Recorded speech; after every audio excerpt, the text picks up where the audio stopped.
you're doing well. I hope you're fantastic. Welcome to the Knight Life, and this is, yes, you guessed it, another installment of Carversations. I am on my way to work this morning. I do a hybrid schedule where I work partially in the office and partially at home. And so today is one of the days where I work out of the home.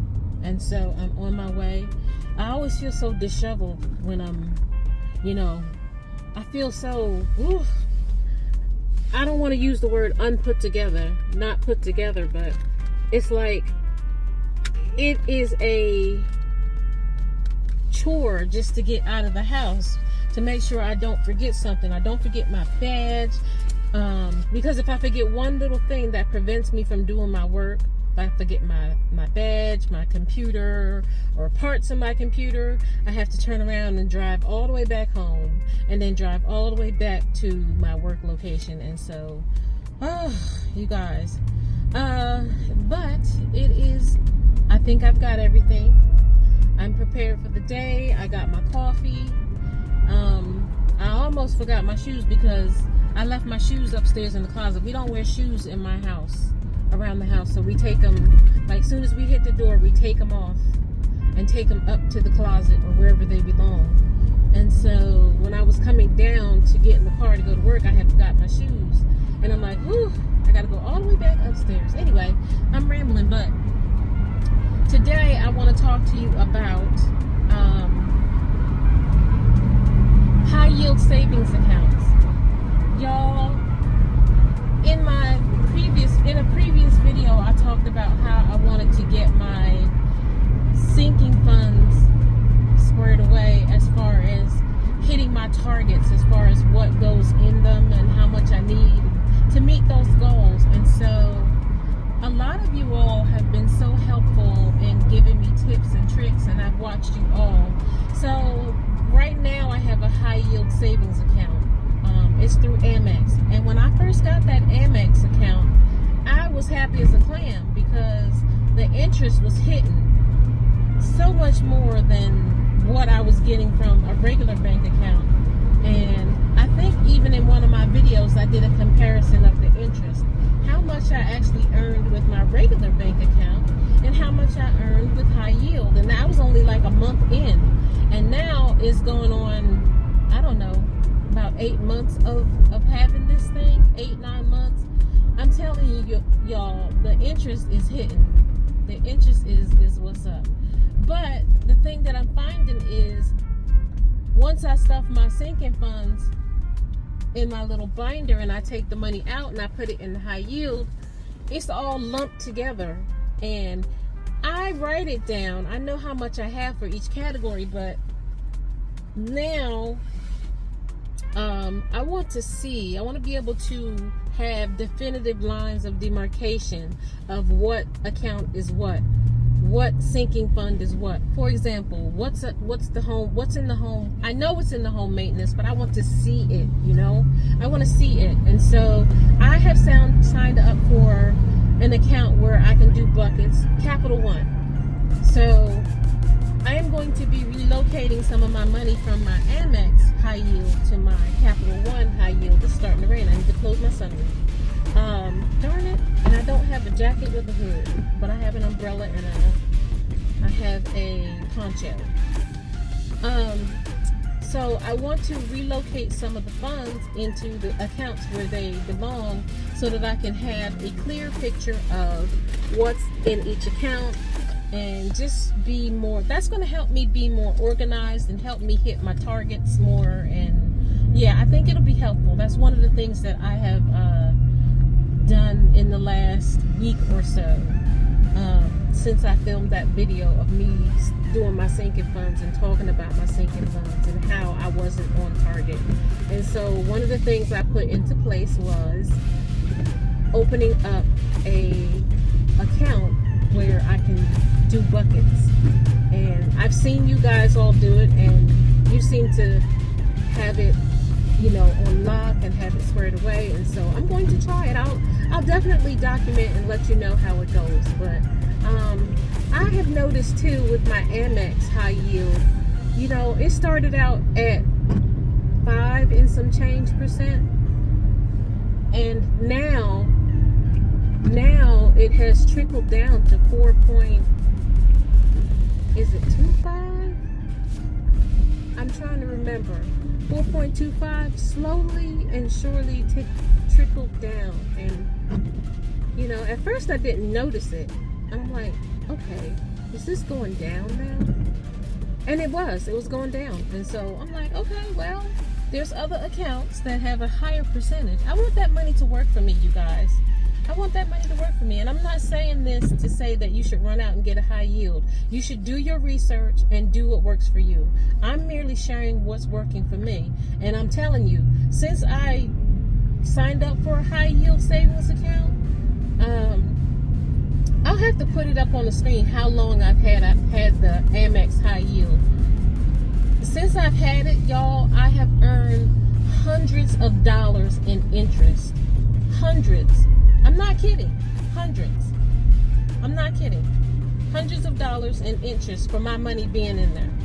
So that's a win. That's a win. And if I go back, when I go back, what I'm going to do is I'm going to put the side-by-side comparison up so you guys can see what I'm talking about. Like how much I earned with my regular savings account, just a regular bank, regular credit union savings account. How much interest did I earn on my savings when they were in a regular account? And then how much did I earn when it was in a high yield? Like crazy. Mind blown. Like, yeah, my mind is blown. So that's what I'm doing, you guys. And yeah, but I'm on my way to work, and y'all, I don't know. I have found that that's not like one of my favorite things to do. I'm doing it, of course, out of necessity.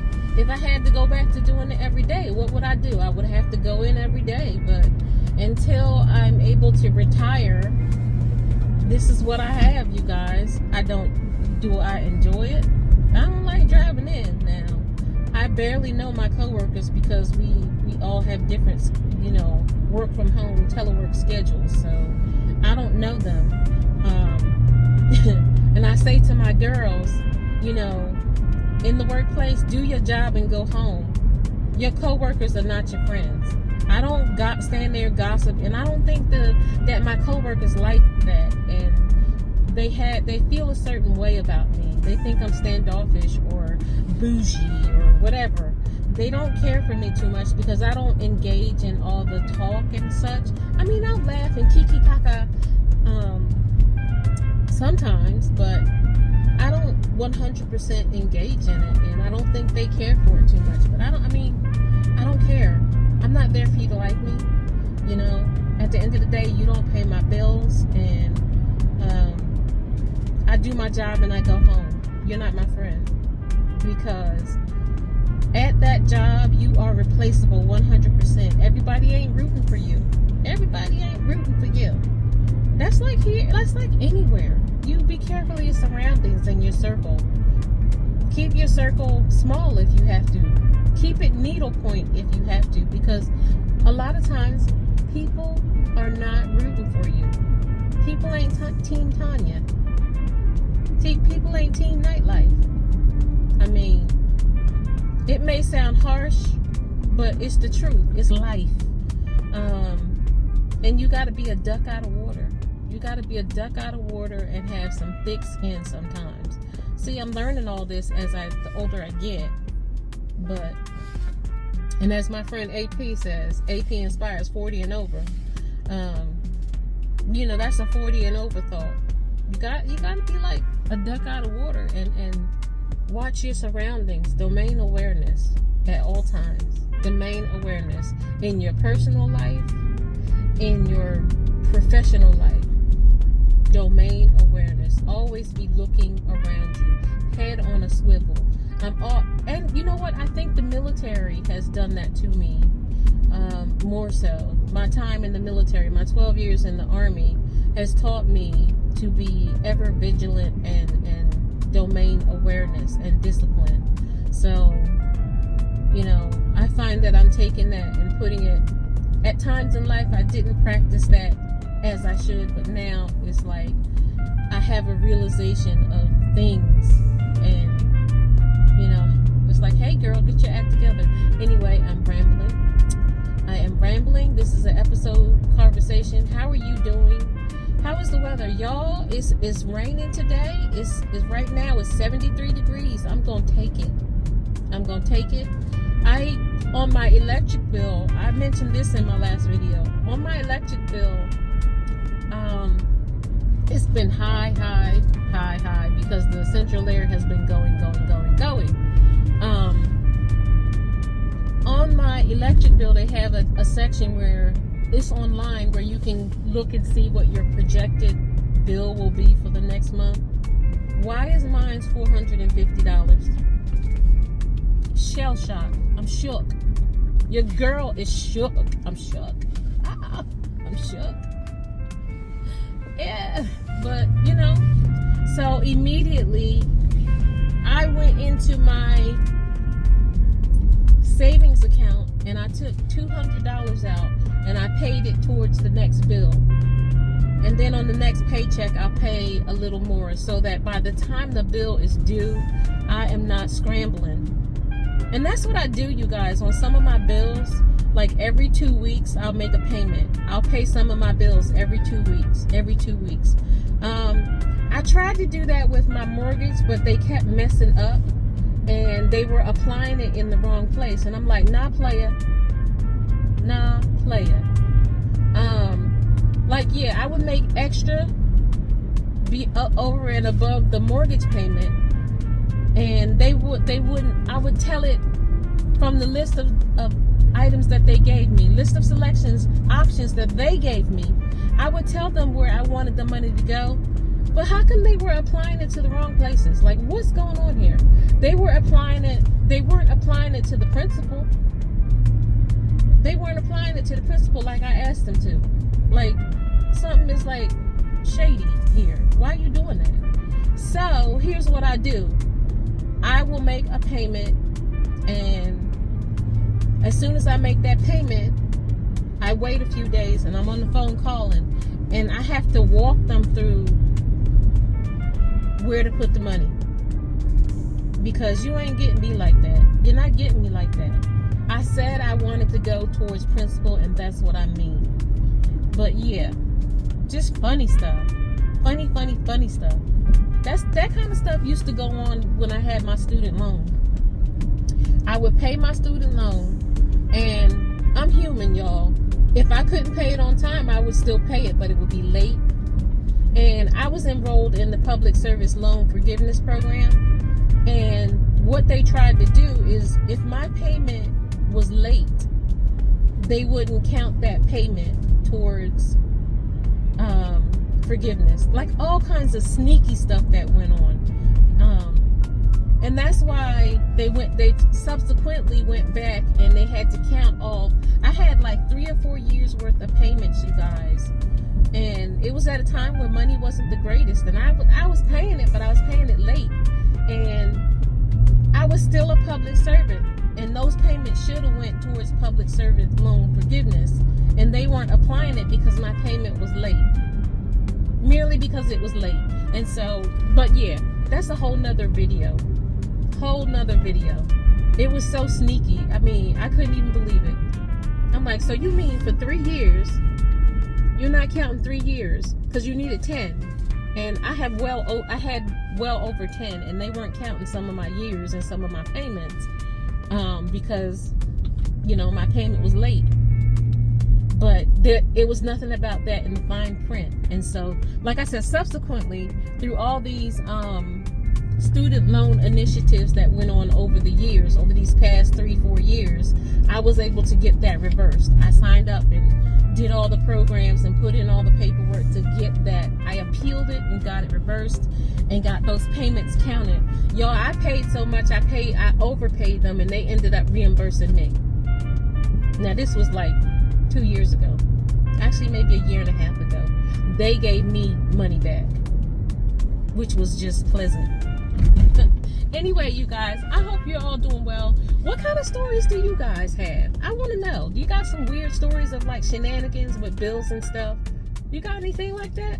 Let me know, because I'm just curious to know.